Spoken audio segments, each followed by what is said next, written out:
Hi, Miss Chen. Nice to see you again. Welcome to our booth. It's not Pablo Machado's first time attending the Import Expo, but you can tell he's still excited.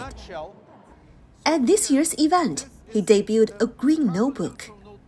This is the first carbon-neutral product that was ever launched in our industry in China. After launching here, this is going to be in the stores in China starting next week. Oh, yeah. Speedy. Yeah. But in fact, it's actually not my first time seeing the notebook. Nice to meet you, Pablo. 2 weeks ago, I met Pablo at the firm's lab in Shanghai. There, he couldn't wait to show me the notebook.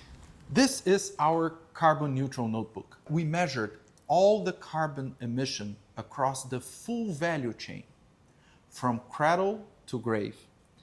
And all the unavoidable carbon emissions were offset with carbon credits generated by our forests in Brazil. Brazilian pulp maker Suzano entered China in the 1980s. Its pulp is used in making paper, diapers, sanitation supplies, and etc. We started importing back in the 80s 20,000 tons. And now, last year, we imported 5 million tons. According to the China Paper Association, China produced over 136 million tons of paper in 2024, a year-on-year increase of 5%. Digitalization may cut off some of the paper demand, but China's e-commerce market requires an immense stock of packaging paper. When talking about paper, the first thing came to most people's mind is pollution or waste. This is a very good question indeed. Instead of using high pieces of land, we intertwine planted forest and native forest. And by doing so, we keep ecological corridors.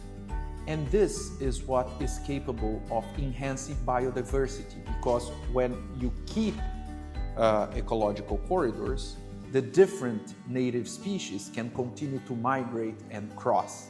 China represents 40% of the global demand in pulp, paper, textiles, and construction materials. In 2020, China brought up its carbon emission goals of reaching carbon peak before 2030 and carbon neutrality by 2060. With the dual carbon policy of China is highly accretive to our business. Because on one hand, we have all the support from the policies and the government, and on the other hand, on the consumer side, we see also consumers looking more and more towards sustainable products.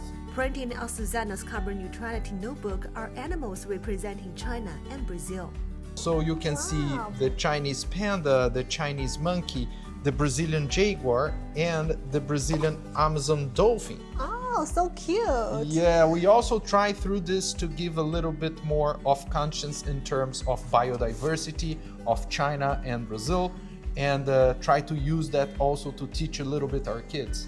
And more importantly, I think they are also symbols of the tie between China and Brazil, carrying forward the trade cooperation along with the green goals.